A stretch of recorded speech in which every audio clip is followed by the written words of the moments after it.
প্রথমেই আমরা জানব যে কোন সময়ে আমরা আজমির শরীফ যাব। আজমির শরীফ যাওয়ার বেস্ট টাইম হচ্ছে সেপ্টেম্বর থেকে এপ্রিল মাস পর্যন্ত। এই সময় আবহাওয়াটা ভালো থাকে। মে মাস থেকে প্রচণ্ড গরম পড়ে, আর বুঝতেই পাচ্ছেন যেহেতু রাজস্থান একটি গরমের জায়গা, সেই সময় আপনি যদি যান তাহলে আপনার খুব কষ্ট হবে। তাই সেপ্টেম্বর টু এপ্রিল হচ্ছে বেস্ট টাইম আজমির শরীফ যাওয়ার। এই আজমির শরীফ নিয়ে সমস্ত তথ্য জানতে আর বড় হাঁড়িতে কীভাবে রান্না হয় সব কিছু দেখতে ওপরের ভিডিও অপশানটিতে ক্লিক করুন। এবার আমরা দেখব যে একদিনে আমরা পুরো আজমিরটা কিভাবে ঘুরব। প্রথমেই সকালবেলায় আমরা চলে যাব দরগা শরীফে। দরগা শরীফকে পিছনে রেখে অন্য কোনো কিছু ঘোরার কথা ভাবাই যায় না, তাই আমাদের প্রথম দর্শনীয় স্থান হবে দরগা শরীফ। আপনি যদি চান আপনি চাদর চড়িয়ে ফুল চড়িয়ে এখানে কিছুটা সময় কাটান।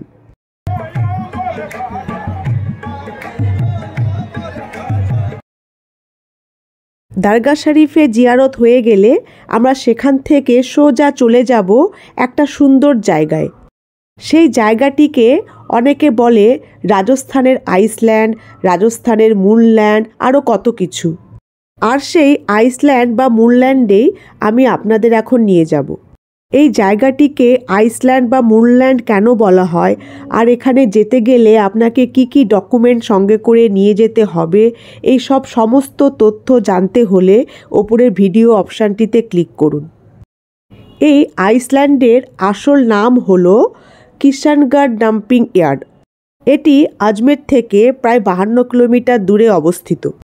আজমেরে এলে কিষানগড় না ঘুরে আপনি যদি বাড়ি চলে যান তাহলে আমি বলবো আপনি খুব বড় একটা ভুল করবেন। এত সুন্দর জায়গা আপনি আগে কখনো দেখেননি। সুতরাং একটু টাকা খরচ করে হলেও একটা গাড়ি ভাড়া করে এই কিষানগড় ডাম্পিং ইয়ার্ডে অবশ্যই আসবেন, আর নিজের চোখে দেখে বলবেন একে আইসল্যান্ড বা মুনল্যান্ড কেন বলা হয়।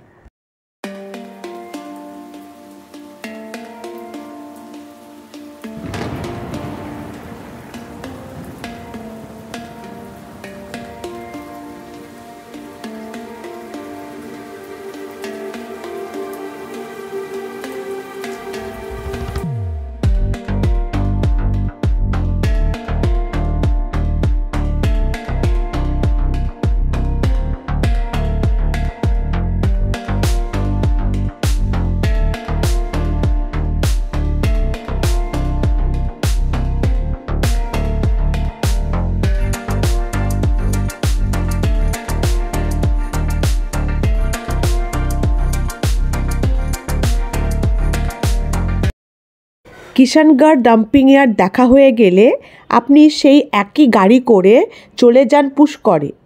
কিষানগড় থেকে পুষ্করের ডিস্ট্যান্স হচ্ছে প্রায় 50 কিলোমিটার।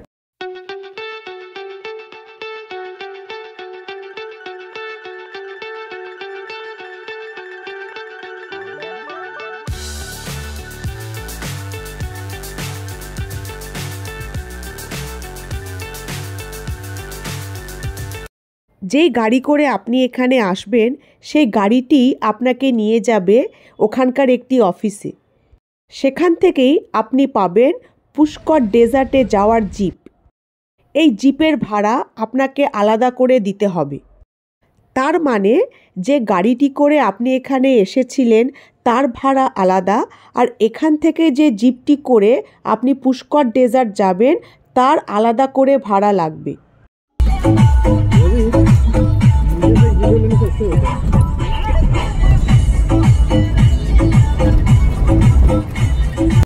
শুধু জিপ সাফারি নয়, এখানে আপনি করতে পারবেন আরও অনেক মজার অ্যাক্টিভিটি। যেমন এই রকম বাইক রাইডও আপনি করতে পারেন, কিন্তু এর জন্য আপনাকে আলাদা করে টাকা দিতে হবে। এছাড়াও আপনি ক্যামেল রাইডও এখানে করতে পারেন, কিন্তু পুষ্করের ক্যামেল রাইডের একটা বড় সমস্যা আছে, আর সেই সমস্যাটি কি সেটি জানতে ওপরের ভিডিও অপশানটিতে ক্লিক করুন। ये देखो, ये रेगिस्तान का जहाज बैठता हुआ। आ जाओ। পুষ্কর ডেজার্ট কমপ্লিট হলে আপনি সেখান থেকে সোজা চলে যাবেন পুষ্কর লেকে। পুষ্কর লেক হিন্দুদের কাছে একটি পবিত্র লেক। এই লেকের পবিত্র জলে স্নান করার জন্য এখানে সবাই ভিড় করে।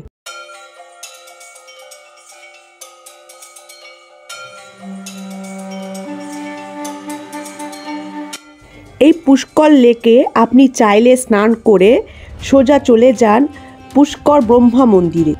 এই ব্রহ্মা মন্দিরে পুজো দেওয়ার জন্য হাজার হাজার হিন্দু তীর্থার্থী এখানে ভিড় করেন। আপনিও এখানে পুজো দিন আর কিছুটা সময় কাটান। পুষ্কর ঘুরে আপনি আবার ফিরে আসুন আজমির শরীফে। ফেরার পথে আপনি নামবেন আনা সাগরে।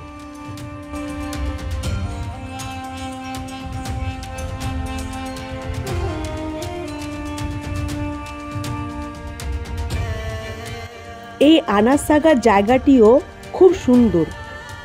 আজমিরে আসবেন অথচ আনা সাগরে আসবেন না, এটা হতে পারে না। শুধু এই আনা সাগরের বাইরেটাই না, এই আনা সাগরের মাঝখানে একটা সুন্দর দ্বীপ আছে।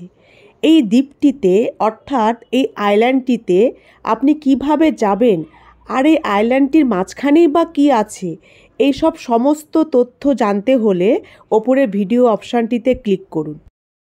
আইল্যান্ডটি ঘুরে এখানকার সুন্দর সানসেটটি কিন্তু মিস করবেন না।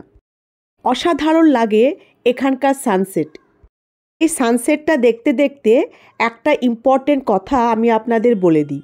যে গাড়ি করে আপনি কিষানগড় গেলেন, সেই গাড়ি করেই আপনি কিন্তু পুষ্কর যাবেন, আর সেই গাড়ি করেই আপনি আজমির শরীফ আসবেন। এই টোটাল রুটটার ভাড়া নেবে প্রায় 2500 টাকা থেকে 3000 টাকা। আপনি একটু বার্গেনিং করার চেষ্টা করবেন, বার্গেনিং করলে হয়তো একটু অফ সিজনে কমও হয়ে যেতে পারে। আরেকটি কথা, আপনি যদি চান এই আনা সাগরে এসে আপনি গাড়িটি ছেড়ে দিতে পারেন। এবার প্রশ্ন আসছে, আপনি তাহলে আজমির শরীফে আপনার হোটেলে ফিরবেন কিভাবে? সেটিরও একটি সুন্দর উপায় আছে, আর সেই উপায়টি আমি একটু পরে বলে দিচ্ছি। আনা সাগরের সানসেট দেখা হয়ে গেলে যদি আপনার হাতে সময় থাকে আপনি চলে আসুন পাশেই দৌলতবাগে।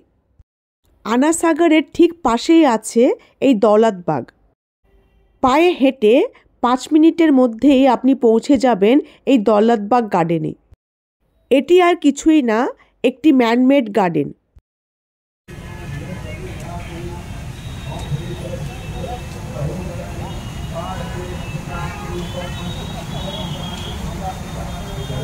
বিশাল একটি জায়গা জুড়ে আছে এই দৌলতবাগ। এখানে আপনি বোটিং করতে পারবেন আর টয় ট্রেনে চাপতে পারবেন।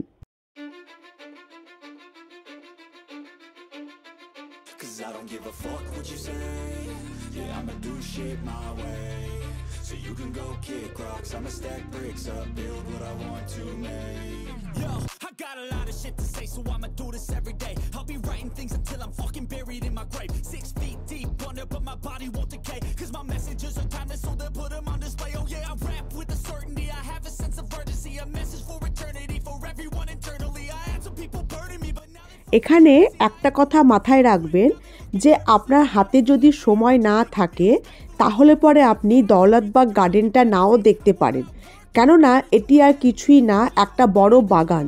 আপনাদের বাড়ির আশেপাশেই হয়তো এরকম অনেক বড় বাগান থাকবে, পার্ক থাকবে, সেগুলো যেরকম হয় এটিও সেরকম। এবার আমি এখান থেকে ফেরার সেই মজাদার সুন্দর উপায়টি বলে দিই। আজমির শরীফে টাঙ্গা চলে, এখানে টাঙ্গা রাইড হয়, আর সেই টাঙ্গা রাইড করার জন্যই অনেকে এই আনা সাগরে ঘুরতে আসে। সুতরাং আপনি যখন ফিরবেন সেই মজাটি নেবেন না? আপনিও আনা সাগর থেকে আপনার হোটেল পর্যন্ত একটা টাঙ্গা করে নিন। আনা সাগর থেকে আজমির শরীফ দরগা পর্যন্ত টাঙ্গার ভাড়া নেবে 50 টাকা। ব্যাস, এটাই আমাদের আজমির শরীফের একদিনের সফর। হোটেলে ফিরে হাত মুখ ধুয়ে রাত্রেবেলায় আবার আপনি চলে আসতে পারেন এই দরগা শরীফে আর কিছুটা সময়ও কাটাতে পারেন। সন্ধ্যের পরে এই দরগা শরীফকে দেখতেও খুব সুন্দর লাগে। তাহলে এখন চলি, আবার দেখা হবে একটি নতুন ভিডিওতে একটি নতুন জায়গায়।